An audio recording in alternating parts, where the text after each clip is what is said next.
Alhamdulillah sehat. Ya Bapak punten, saya Heni, CGP Angkatan 9 dari sekolah kita ini Pak.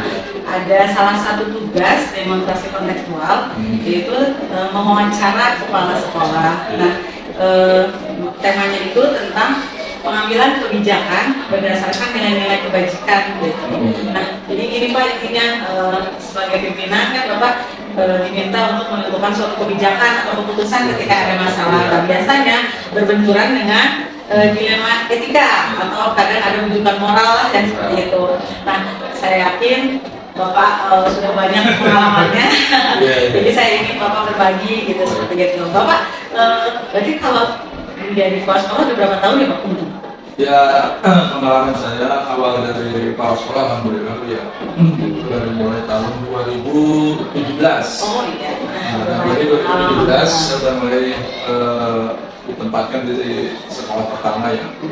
Alhamdulillah ditempatkan di SMP Negeri 2 Tanjung, yang merupakan daerah perbatasan antara Kabupaten Bogor dengan Tangerang, ya, atau dengan Banten, barangkali provinsi Banten. Intinya untuk menjadi kepala sekolah juga memang dibutuhkan satu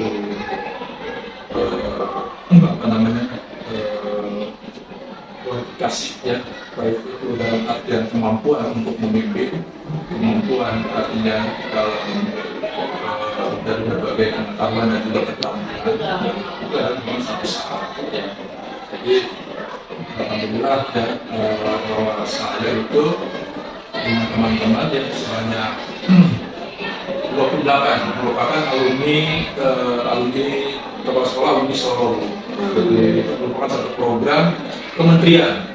Jadi pengangkatan rekrutmen sekolah itu merupakan program kementerian yang memang semuanya dari mulai proses rekrutmen, wawancara, diklat sampai akhirnya kita juga melakukan OJL ya, itu praktek dari kepala sekolah juga kurang lebih 3 bulan. Dan prosesnya lama juga, kurang lebih hampir 6 bulan.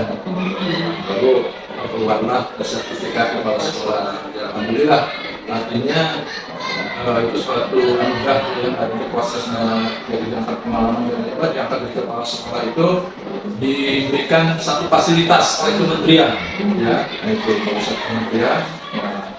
Dia kan tidak lagi mengeluarkan uang, tapi semua biaya. Nah, itu ya awalnya ya.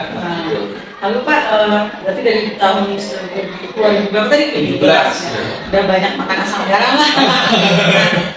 Selama ini di sekolah-sekolah yang Bapak pimpin, itu bagaimana Bapak ketika menghadapi kasus-kasus yang berbau dilema tadi Pak? Kira-kira triknya atau langkah yang Bapak ambil kira-kira? Pernah kasus apa dulu Pak? Ya, pertama yang ini mungkin kaitan dengan adanya ini ya, pengalaman saya biasanya tuh ya, kalau saya sampaikan cenderung kalau guru yang senior lebih menonjolkan powernya, senioritas ya, kualitasnya gitu kan. Seolah-olah kalau dia diangkat jadi wakil gitu kan, ya dapat kerjanya seperti kepala sekolah gitu kan. Padahal ya tentunya namanya juga wakil ya, itu harus semua serta ada pengetahuan dari kepala sekolah atasan seperti itu. Nah, ini akan terjadi satu permasalahan. Di satu sisi dia sebagai senior gitu yang harus dicontoh, tapi pada saat kerjasama dengan tim yang sudah dibuat gitu, ini tidak berjalan. Kegiatan ini tidak berjalan karena merasa ya itu salah satu punya ego yang tinggi sehingga oleh sebab itu, nah di sini bagaimana itu kan tetap harus kembali lagi kepada kepala sekolah ya. Artinya bagaimana program kepala sekolah harus tetap jalan dengan menghadapi kondisi seperti ini. Maka ya artinya harus ada keputusan yang cepat dan tepat. Nah itu ya. Itu yang susah ya. Keputusan yang cepat dan tepat. Nah artinya tentunya kita juga melihat. Nah akhirnya saya sudah sampaikan kepada teman, walaupun dia senioritas, tapi kalau tidak bisa bekerja sama dalam satu tim yang solid itu ya udah lebih baik dikeluarkan gitu. Nah, itu. Dengan berbagai risiko ya Pak? Iya, dengan berbagai macam risiko. Nah, gitu. Kalaupun tidak dikeluarkan, mungkin digeser di posisi apa gitu. Ya, gitu. Tapi tidak harus diinginkan. Ya, artinya secara pendekatan, secara personal Bu, tidak harus diungkapkan di depan publik gitu ya. Nah, kita ungkapkan secara personal kekurangan dan keterbatasan seseorang juga ya harus kita sampaikan gitu. Artinya bahwa menyelesaikan sebuah proyek, sebuah program itu tidak bukan hanya bisa melihat senioritasnya begitu, tapi kerjasamanya gitu kan, teamworknya. Karena nggak akan mungkin namanya sebuah kegiatan besar ya tanpa ada kerjasama gitu. Nah, itu. Apalagi teman-teman di bawah tidak mendukung gitu kan. Gitu. Nah, terus langkah Bapak berarti intinya pendekatan secara personal, harus berani, tegas walaupun perlahan, jadi menggeser dulu posisinya. Nah, menurut Bapak langkah itu sudah efektif gitu atau tetap harus gimana Pak? Iya, ya, tentu itu juga dengan berbagai macam pertimbangan. Ya, pertimbangan personal artinya melihat kompetensi, kepribadian, kompetensi, kemampuan berkomunikasi, salah satunya juga itu harus kita nilai gitu, ya. Karena kan banyak sekali guru-guru ya teman-teman ya dalam segi etika berbahasa kurang diperhatikan, apalagi kalau udah apa istilahnya ada strata senior dengan junior gitu ya, karena ada kita model seperti itu ya. Oleh sebab itu saya tidak melihat seperti itu. Senioritas tidak harus saya perhatikan, terus juga yang paling utama adalah tetap kita berpedoman kepada karakter ya. Nah, terus Pak, tadi tentu saja dengan risiko ya Pak ya. Menurut Bapak, gimana cara jitu Bapak menghadapi risiko tersebut? Kan misalnya dapat bahasa kasar, tekanan, pemberontakan lah, mau ya sudah cuma dari Bapak gimana caranya mengatasi? Jadi tetap kita memberikan pemahaman kepada teman-teman ya. Secara langsung Bapak, atau misalnya dengan misalnya bekerja sama siapa misalnya gitu yang Bapak temukan? Ya tentunya itu juga itu juga bagian dari penilaian, atau juga bagian dari kebijakan. Saya membuat satu kebijakan itu artinya harus berdasarkan pada fakta dan data-data, bukan berdasarkan pada ya bolehlah artinya informasi-informasi yang didapatkan dari berbagai sumber yang bisa dipercaya, tapi lebih objektifnya itu kita bisa melihat sendiri, ya, bisa melihat sendiri, bisa mendengar sendiri bagaimana karakter orang tersebut, intinya. Kalau udah kata hati saya tidak bisa, kata hati gitu ya. Jadi main kata hati. Iya, feeling Bu. Ya. Oh iya. Ya, kalau kata hati saya, oh ini nggak bisa diajak kerjasama dari mulai ucapannya, perbuatannya, kan tidak akan sesuai dengan hati nurani saya gitu kan. Saya punya karakter seperti ini, tapi dengan teman saya yang berbeda karakter, oh ini tidak akan bisa gitu. Oleh sebab itu, artinya kita coba dalam membangun sebuah tim, itu satu kelompok atau panitia itu harus benar-benar satu soal kedua memang mau bekerja sama dan memang mau bekerja sama seperti itu. Nah, itu. Berarti jadi intinya penentuan keputusan kebijakan apalagi masuk ke suatu lingkungan ada senioritas sama itu, intinya pertama kita pendekatan personal, setelah itu kita cari data sama fakta nyata, yang ketiga yang nggak bisa dipelajari kayaknya kata hati sama feeling tadi ya Pak ya. Iya. Itu kayaknya belum daftar banget. Iya. Itu bekal personal yang nggak bisa dipelajari ya Pak ya. Jadi gitu. Ini kan sebenarnya penentuan keputusan. Karena ibu juga suka mungkin ya setiap orang orang itu semua dari mulai gaya bicara, nada bicara, ya, terus juga bahasa tubuhnya, matanya gitu. Sepertinya tidak ini kita bisa menilai dia personal orang tersebut. Kalau kita masukkan ke dalam sebuah tim, ya tentunya apa yang dia mampu, ya gitu. Terus apa yang dia punya bakatnya dengan dirinya, maka ya sesuai dengan itulah gitu, dengan kemampuan gitu. Nah misalkan di sekolah ini kan bagaimana seorang kurikulum, ya artinya yang juga harus bisa memberikan keadilan kepada semua teman. Dalam artinya tidak ada verifikasi, ya artinya memberikan jam-jam di jam pertama atau yang siang-siang untuk bagian yang ini gitu, ini juga harus diinginkan gitu. Karena di sini kan kalau kita kita kelompokkan atau kita klasifikasikan kelompok-kelompok kerja di sekolah itu mungkin dari manajerial kepala sekolah dari mulai memanage keuangan, ya, terus bagaimana memanage kegiatan yang berhubungan dengan kegiatan belajar, ya, terus juga memanage kegiatan-kegiatan yang berhubungan dengan kesiswaan, terus juga memanage kegiatan-kegiatan yang berhubungan dengan peningkatan kompetensi guru seperti itu, baik guru ataupun tenaga pendidikan ya, sebagai staf tata usaha, dan juga mungkin ya daya dukung juga ya dari luar sekolah, itu termasuk orang tua, fasilitas tertentu yang bisa kita kerjasama ya kita rangkul gitu. Luar biasa. Itu paling pengen saya Pak, melatih keterampilan feelingnya beda. Gitu. Nah, pertanyaan terakhir mungkin Pak, dari semua yang tadi Bapak sampaikan, kemudian saya rangkum jadi satu. Nah, sebenarnya pembelajaran apa yang bisa Bapak petik dari pengalaman-pengalaman yang sudah, tolong transfer ke saya, buat bekal saya nanti. Jadi kalau menghadapi suatu dilema dalam mengambil keputusan itu, yang diutamain mana? Hatikah atau rangka atau yang mananya tolong Bapak kasih bincang ke saya. Soalnya saya kadang suka kasihannya, takutnya harus peraturan jadi dilanggar. Takutnya kan seperti itu ya Pak, yang misalnya. Jadi kalau menurut Bapak yang mana nih yang biar jadi pegangan sebagai pemimpin kalau ya betul. Artinya kita juga menempatkan orang itu harus berdasarkan penilaian kita sendiri dari berbagai aspek ya. Tentunya saya yang menjadi pedoman saya yang harus dikedepankan adalah ajaran yang disampaikan oleh Rasulullah, bahwa Nabi Muhammad itu pertama supaya memang bisa ini kan harus kita memiliki sifat yang memang amanat ya. Amanah, jadi kan mungkin selain itu ada patonah juga ya. Terus satu lagi sidik ya, selain sidik berarti nah itu jujur ya. Jadi karakter dan kecerdasan itu suatu hal yang berbeda. Jadi kita tetap mengukur partner kerja itu bukan diukur dari kepintarannya, tapi yang kita ukur adalah karakternya, akhlaknya ya, gitu. Akhlaknya, tentunya kalau kita berbicara akhlak terus banyak ketika yang sebenarnya dari mulai berbicara gitu.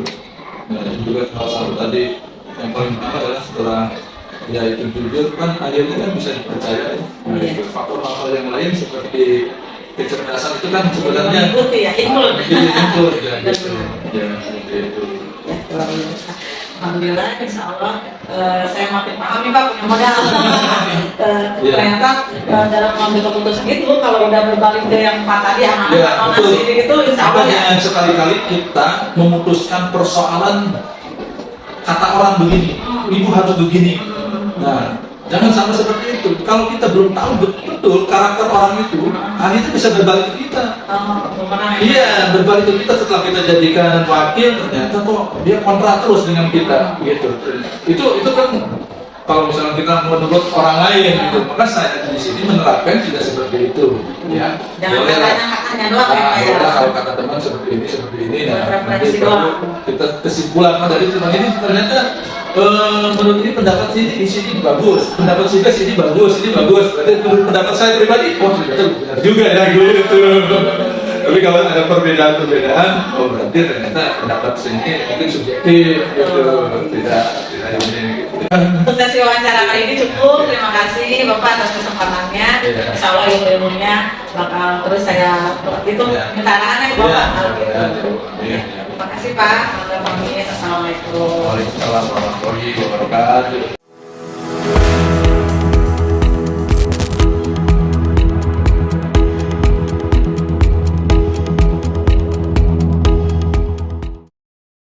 Assalamualaikum Pak. Waalaikumsalam. Ya Bu. Selamat siang. Gimana kabarnya Pak? Sehat? Alhamdulillah sehat. Oke. Ibu sehat? Alhamdulillah sehat. Ya, sebelumnya terima kasih ya Pak ya sudah meluangkan waktu saya mengganggu waktu Bapak untuk mewawancara dalam rangka ini Pak, saya kan CGP Angkatan 9. Ada salah satu tugas yaitu untuk mewawancarai Bapak selaku kepala sekolah gitu. Saya ditugaskan mencari 2 kepala sekolah dan melakukan wawancara, dan saya memutuskan untuk memilih Bapak. Ya. Siap. Oke.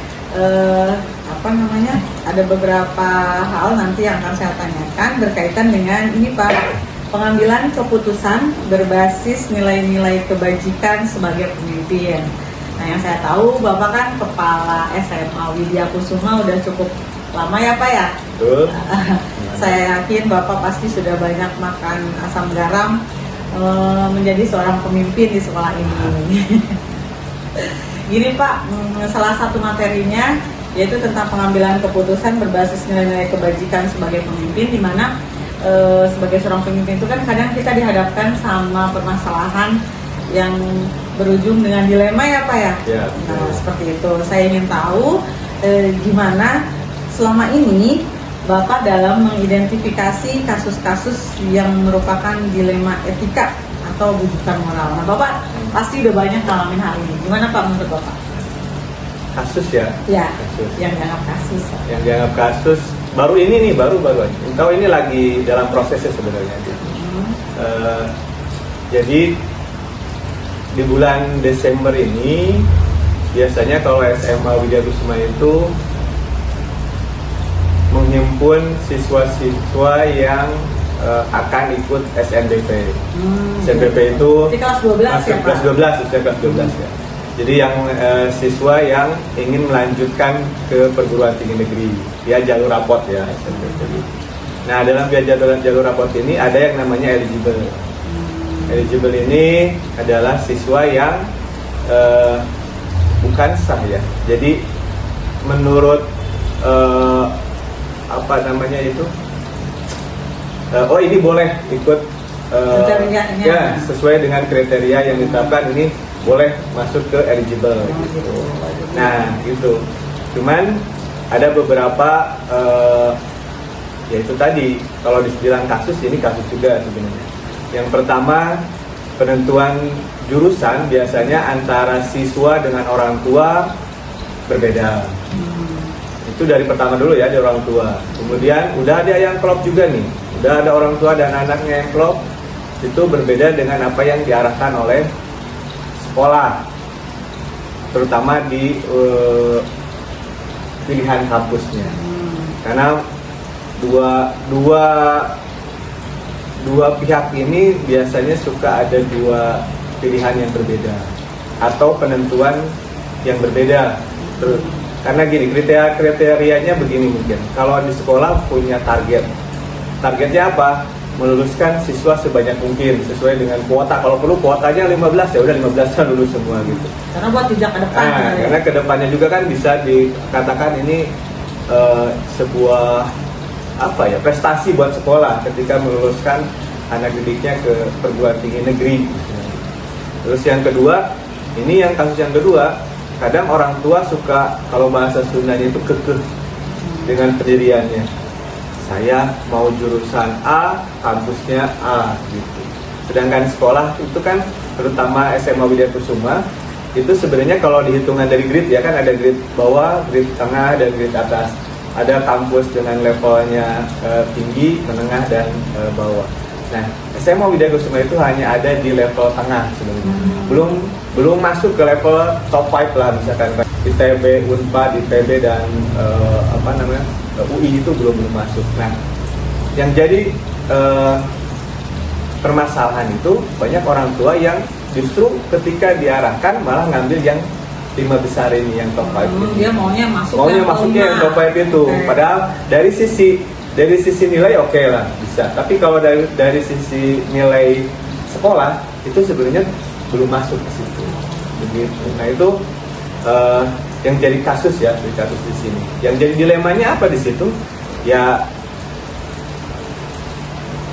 kami harus pandai-pandai sebenarnya di situ untuk memberikan pengertian kepada orang tua, masuknya lewat mana. Padahal emang sebenarnya dari hak ya, orang tua bebas menentukan anaknya mau sekolah di mana. Toh mereka juga kan yang membiayai anaknya gitu. Cuman kan kalau mau pakai jalur ini, ayo dong ikutin kami gitu. Nah itu satu dilema, mungkin bisa dikatakan ini dilema terbesarnya. Jadi orang tua ayo dong ikutin dong, karena nilai sekolah juga berpengaruh di situ, bukan dan hanya nilai anak punya gitu. resepnya, resep gitunya Ya, biar itu masuk. betul. Jadi tahu gitu ya. Ini resepnya kami ngasih tahu. Dan sebenarnya kampus-kampus yang di tengah ini pun sebenarnya bukan kampus-kampus yang ecek-ecek, kalau misalkan gitu, orang yang bukan kampus yang jelek, itu justru kampus-kampus yang bagus juga maksudnya gitu.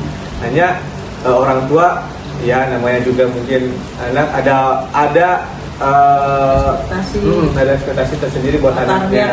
Ada target ambisi. Ini jalur mudah nih, jalur rapot, misalkan nggak usah tes dan sebagainya. Kenapa nggak ambil yang pilihan sekalian gitu? Oke, ya. Itu sebenarnya.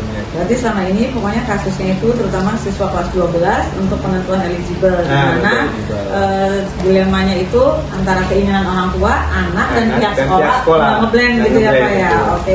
Sementara yang punya resepnya itu justru sebenarnya sekolah. Kalau pengen kayak gitu sih ikutin gitu maksudnya. Kami punya rumus tertentu, nah ini ikutin dong gitu. Nah, terus dengan fakta yang seperti itu, akhirnya pihak sekolah terutama Bapak nih gimana memutuskan antara poin dilema tersebut, cari solusinya tuh apa, langkah yang Bapak ambil tuh seperti apa biasanya? Berarti kan itu udah hampir tiap tahun kan ya? Tiap tahun, gitu. Tiap tahun. Dan tiap Desember itu pasti begitu.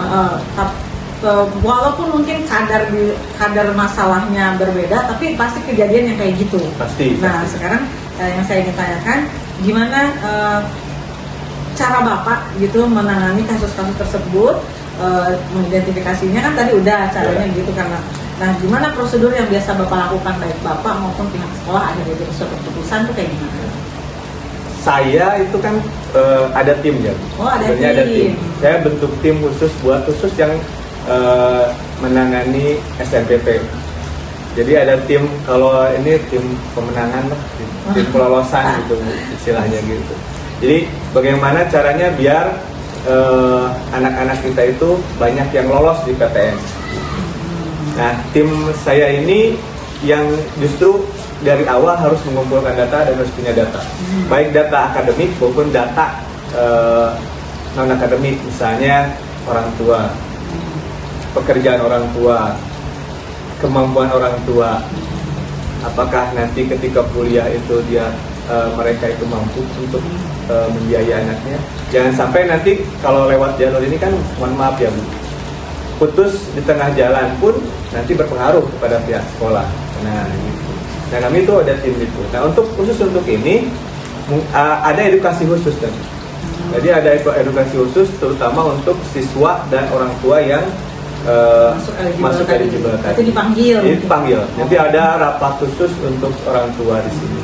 Walaupun betul, ya hitung aja misalkan perkiraan dari setiap tahun itu ada 15 orang tua dan 15 anak di sini yang bahkan yang dipanggil itu orang tua itu harus dua-duanya. Oh, ayah dan ibu. Harus dua-duanya, karena jangan sampai nanti ibunya ini bapaknya nggak terima. Nah, jangan sampai ada kayak gitu. Jadi harus ada anak dan orang tuanya. Gitu. Jadi di sini baru kami edukasi, kami sampaikan perihal yang tadi itu rumus kami ketika ingin meloloskan putra putrinya itu seperti ini. Adapun keberterimaan atau tidak keberterimaan itu ada di pihak orang tua. Kami tidak memaksakan sebenarnya itu. Kami hanya menggiring. Bujuk lah Bu, bujuk. Jadi kami bujuk secara pengetahuan kami, secara dari hati ke orang tua ya, biar sama-sama terbuka, sama-sama menerima. Kalaupun ada yang tidak menerima, ya tidak apa-apa. Kami juga terima. Misalkan ada satu contoh misalnya namanya A. Nah orang tuanya tidak terima, tetap kan pengennya ke kampus level atas misalkan. Udah kami terima. Cuman itu juga justru jadi kami sudah tekankan bahwa kami tidak akan pernah memberikan tempat teratas buat putra putri ibu yang mengambil level 5. Itu dilema juga buat kami. Tapi itu udah kami jelaskan ke orang tuanya. Gitu. Jadi kalau di ranking ibu mungkin yang tadinya dia itu harusnya ranking 5, misalkan ya kami turunkan. Karena kami standar kami siapa yang punya peluang lebih besar, makanya akan naik di atas. Gitu. Soalnya nanti hubungannya sama jejak di tahun depan. Betul, ya, nama sekolah gitu ya. Iya betul. Nah terus si trik-trik barusan yang Bapak sampaikan itu menurut Bapak seberapa efektif akhirnya menyelesaikan sebuah dilema tersebut? Akhirnya gimana gitu? Efektif? Jika dari presentasi orang tua yang tidak banyak komplain itu lebih banyak, nah kami anggap efektif itu. Dan sejauh ini tidak banyak, hanya hanya dari 15 misalkan 1 atau 2 orang doang yang markadawang dulu lah. Jadi kalau dianggap akhirnya setelah dipanggil konsultasi ternyata akhirnya adem ayem aja dan mereka malah bagus-bagus mengikuti tadi resep dari pihak sekolah, berarti udah jadi efektif. dianggapnya efektif Dan karena kan selama ini dari efektif. Jadi karena masuk akal. masuk akal lah. 13 orang yang 2 orang masih ini masih tetap dengan pendapatnya ya nggak masalah gitu. Oke. Ya. Terus dari beberapa faktor tadi, trik yang Bapak sampaikan segala macam, jadi intinya mah semua sebenarnya dikembalikan lagi ke anak sama ke orang tua. Betul. Cuman pihak sekolah mengingatkan Ya, bahwa ini betul. ada pengaruhnya buat masa depan jejak ke depan Ya, sekolah gitu ya. betul. Oke. Jadi kampus A dengan kampus B itu kan hanya beda di grade doang juga sama gitu. Jadi ya edukasi tadi itu.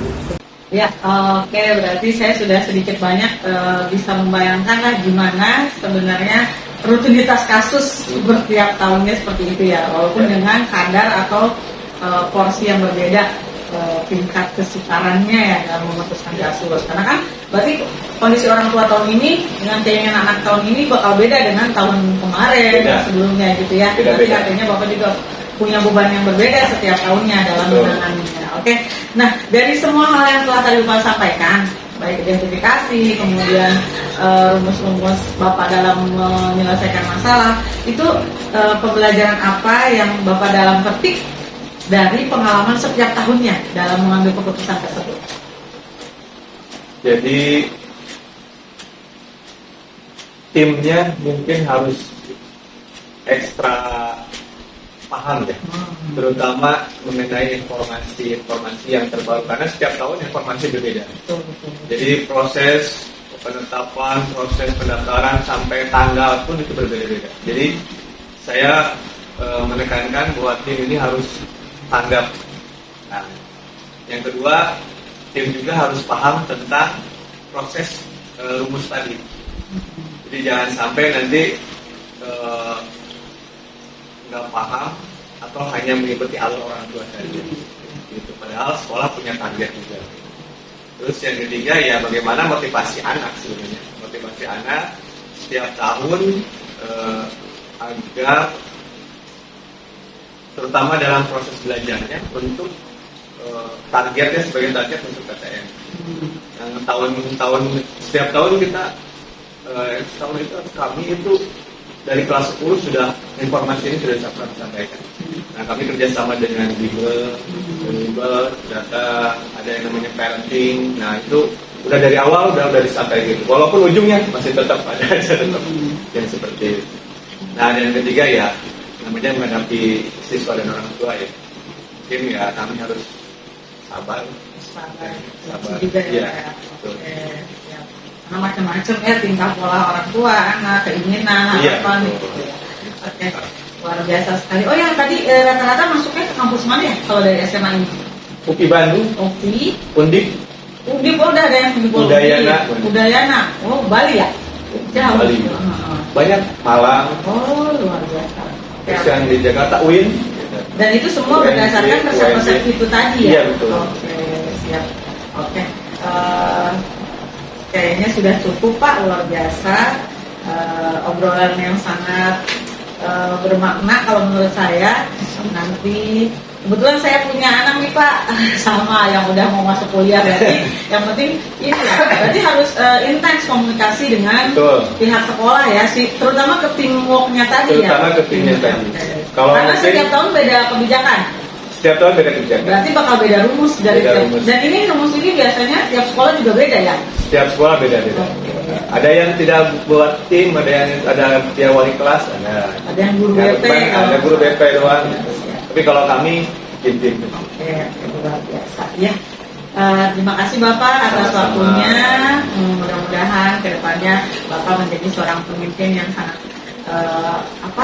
mengerti para anak buahnya, para wakasek-wakaseknya, kemudian siswa-siswanya juga orang tuanya, dan selalu menghasilkan suatu keputusan yang bijak ya Pak ya. Amin. Itu saja. Terima kasih. Sampai ketemu lagi Bapak. Terima kasih atas waktunya. Assalamualaikum.